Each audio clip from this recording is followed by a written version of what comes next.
Hello everyone. हमारा topic चल रहा था संख्या पद्धति, और संख्या पद्धति में अब तक कई तरह की प्रॉब्लम्स सॉल्व कर चुके हैं।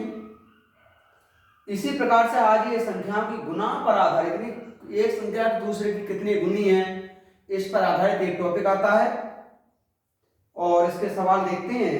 बहुत आसान से सवाल है।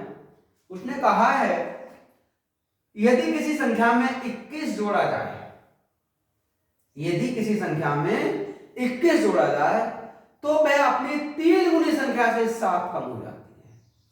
मान लीजिए वो संख्या x है, अगर इस x में 21 जोड़ दिया जाए तो यही x अपने 3 गुने से 7 कम हो जाती है। फिर देखिए, यदि किसी संख्या में 21 जोड़ा जाए, मानी संख्या x है, x में 21 जोड़ा जाए तो वह अपनी 3 गुनी संख्या से, यानी x का ही 3 गुना से 7 कम हो जाती है। ये हो जाएगा x minus 3x minus 7 minus 21, 2x बराबर 28 और x बराबर 14। तो जो संख्या है वो संख्या होगी 14। देखिए नेक्स्ट क्वेश्चन, देखिए आगे आता है, 3 संख्याओं में से दूसरी संख्या दूसरी पहली की 3 गुना है।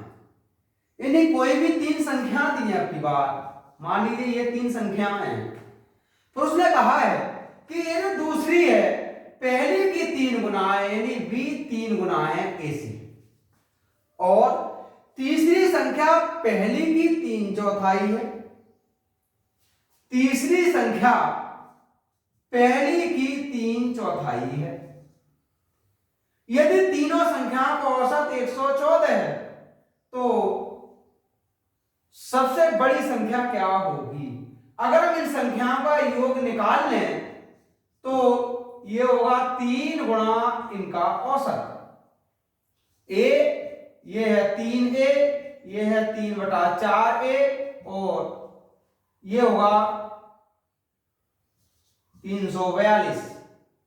ये हो जाएगा 19/4a बराबर 342। a बराबर 4 गुणा 342/19, a बराबर हुआ 72। उसने कहा सबसे बड़ी संख्या कौन सी होगी? तो सबसे बड़ी संख्या तो 3a होगी। तो देखिए सबसे बड़ी संख्या ये हो जाएगी 3 गुणा 72 अर्थात 216। तो अगर मान लीजिए 3 संख्या में अगर दूसरी पहली की 3 गुनी और तीसरी पहली की 3 चौथाई है तथा इनका औसत 114 है तो सबसे बड़ी संख्या 216 होगी। देखिए नेक्स्ट क्वेश्चन, देखिए नेक्स्ट क्वेश्चन आता है, जैसे किसी संख्या की तिगुनी संख्या से 7 घटाने पर, मान लीजिए कोई भी संख्या x है, इसकी तिगुनी संख्या से, 3 गुनी संख्या से 7 घटाने पर 14 प्राप्त होता है। पूछा वह संख्या कितनी होगी? तो 3x बराबर होगा 14 प्लस 7, ये हो जाएगा 21, तो x बराबर 7, यानी जो संख्या होगी वो 7 होगी। फिर सुनिए, उसने जैसे कहा किसी संख्या की तिगुनी संख्या से, तो मानी संख्या x है तो x का तिगुना 3x, 7 घटाने पर इसमें से 7 घटा लीजिए, परिणाम 14 प्राप्त होता है, तो वह संख्या होगी 7। देखिए नेक्स्ट क्वेश्चन आगे आता है, 24 को 2 भागों में इस प्रकार बांटा गया है कि पहले भाग का 7 गुना दूसरे भाग से 7 गुने में जोड़ने से 146 प्राप्त होता है। अब 7 दूसरे भाग से 5 गुने में जोड़ने से 146 प्राप्त होता है, पहला भाग क्या होगा? मान लीजिए पहला भाग x है तो दूसरा भाग 24 माइनस एक्स होगा, क्योंकि इन दोनों का योगफल 24 ही रहना चाहिए। अब उसने कहा है पहले भाग का 7 गुना, इसका 7 गुना, दूसरे भाग से 5 गुना, इसका 5 गुना, इसमें जोड़ लिया। अब कह रहा है कि 146 प्राप्त हो जाता है। फिर सुनिएगा, 24 को ऐसे दो भागों में बांटा गया है कि पहले भाग का 7 गुना, मान लीजिए कि पहला भाग x है तो x का 7 गुना, दूसरे भाग से 5 गुने, दूसरा भाग 24 माइनस एक्स होगा, इसके 5 गुने में जोड़ने पर 146 प्राप्त होता है। ये होगा 7x, 24 पंजे 120 माइनस 5x बराबर 146। ये हो जाएगा 2x, 146 माइनस 120, 2x, ये बचा 26, x बराबर 13। तो जो संख्या होगी वो होगी 13। देखिए नेक्स्ट क्वेश्चन, देखिए आगे आता है, तीन संख्याओं का योग 132 है। अब की बार संख्या नहीं दी गई है, मान लीजिए कोई भी तीन संख्या a प्लस बी प्लस सी है जो कि 132 के बराबर है। आप फिर आगे, यदि पहली संख्या दूसरी से दो गुनी है, मान लीजिए कि b का मान x है तो a का मान 2x होगा, क्योंकि पहली संख्या दूसरी से दो गुनी है और तीसरी संख्या पहली की 1/3 है, और जो तीसरी संख्या है वो पहले की 1/3 है। तो पहली संख्या तो a है, ये हो जाएगा 1/3 इंटू 2x अर्थात 2/3x। फिर कहा है दूसरी संख्या क्या होगी, ये क्या होगी, तो देखिए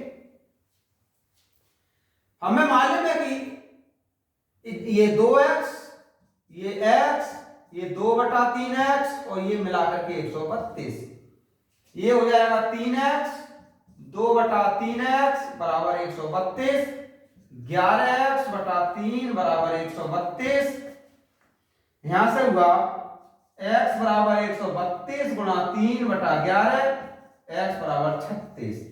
अब उसने ये कहा था कि दूसरी संख्या क्या होगी, तो दूसरी संख्या का मतलब हुई और v है x, तो संख्या होगी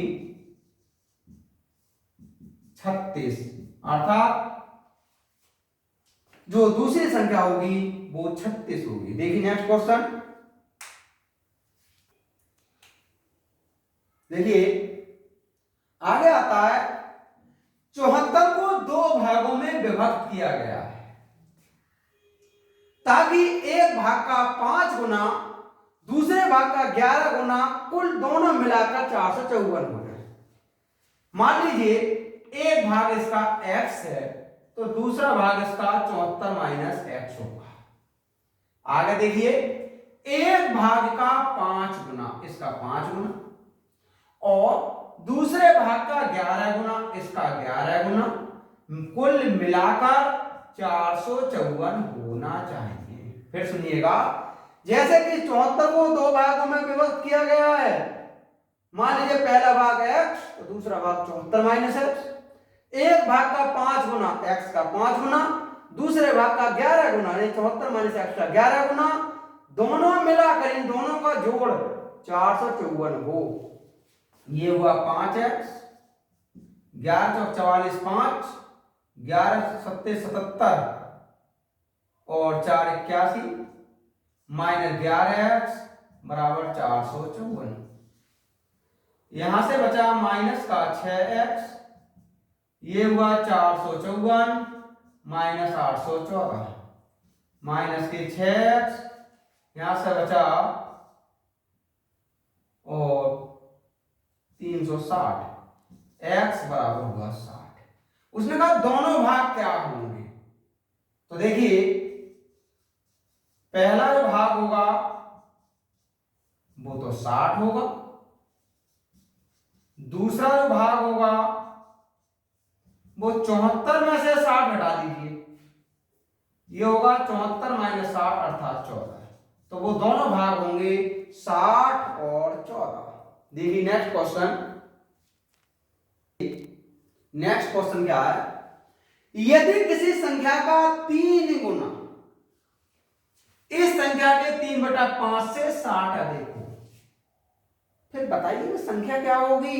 मान लीजिए वह संख्या x है, इस x का 3 गुना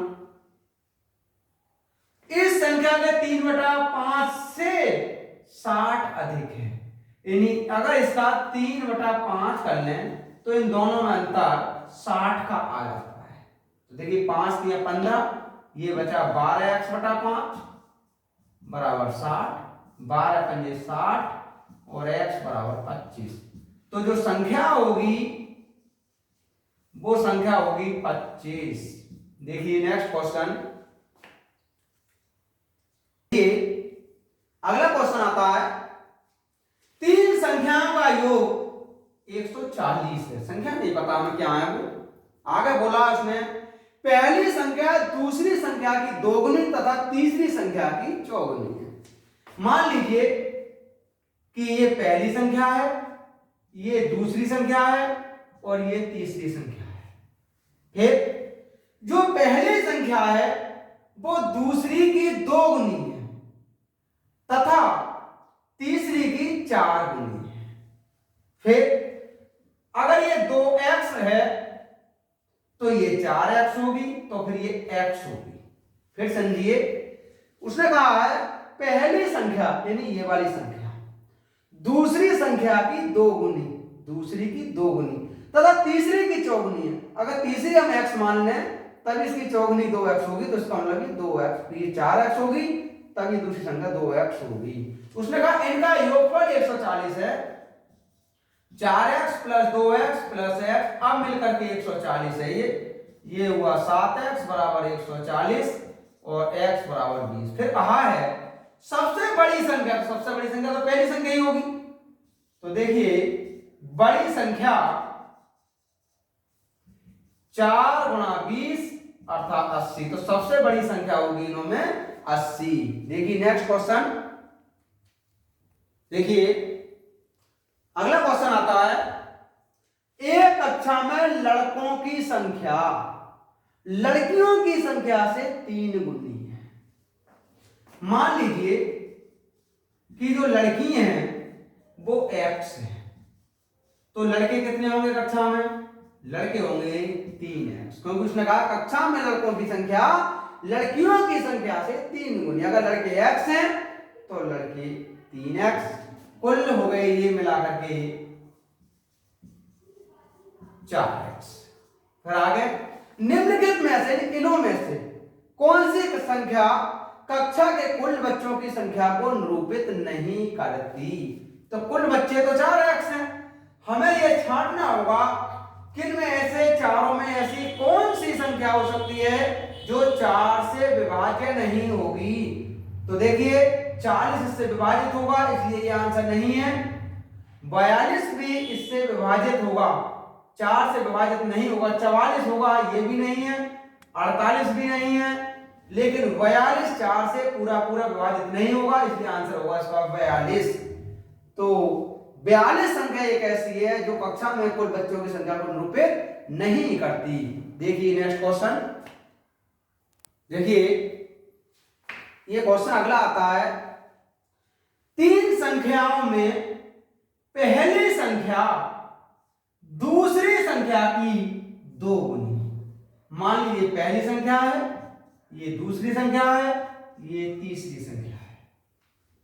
तो इन 3 संख्याओं में पहली जो संख्या है वो दूसरी संख्या की 2 गुनी तथा तीसरी संख्या की 3 गुनी है। अब तथा तीसरी संख्या की ये 3 गुनी है। फिर समझिए इस लाइन के लिए, इस लाइन में ही सारी बात छिपी है। पहली संख्या दूसरी संख्या की 2 गुनी। मान लीजिए ये 3x है, तो ये 2 गुनी 6x होगी तथा तीसरी संख्या की 3 गुनी है, तो इसका मतलब ये 2x। देखिए पहली संख्या दूसरी संख्या की 2 गुनी, 3x का 2 गुना 6x होता है, तथा तीसरी संख्या की 3 गुनी, 3 2x, 2x का 3 गुना भी 6x होता है। तीनों संख्याओं का औसत 88 है। तो इन संख्याओं का जो योग होगा 6x 3x 2x, संख्याओं का योग होता है इनका औसत गुणा संख्या कितनी है। ये हुआ 11x 88 गुणा 3, 11 8 88, x बराबर 24। उसने कहा है सबसे छोटी संख्या क्या होगी, तो सबसे छोटी संख्या तो 3 नंबर की होगी। तो देखिए जो छोटी संख्या होगी ये हो जाएगी 2 गुणा 24 अर्थात 48। तो सबसे छोटी संख्या होगी 48। देखिए इसी प्रकार के और सवालों का आप अभ्यास करते रहें। यदि कहीं कोई प्रॉब्लम्स आती है कमेंट बॉक्स में लिख करके कमेंट कर दें और हमारे चैनल को सब्सक्राइब कर दें, लाइक कर दें, जितना अधिक से अधिक हो सके दोस्तों में शेयर कर दें, जिससे कि आने वाली वीडियो का नोटिफिकेशन आपको तुरंत प्राप्त हो सके। धन्यवाद।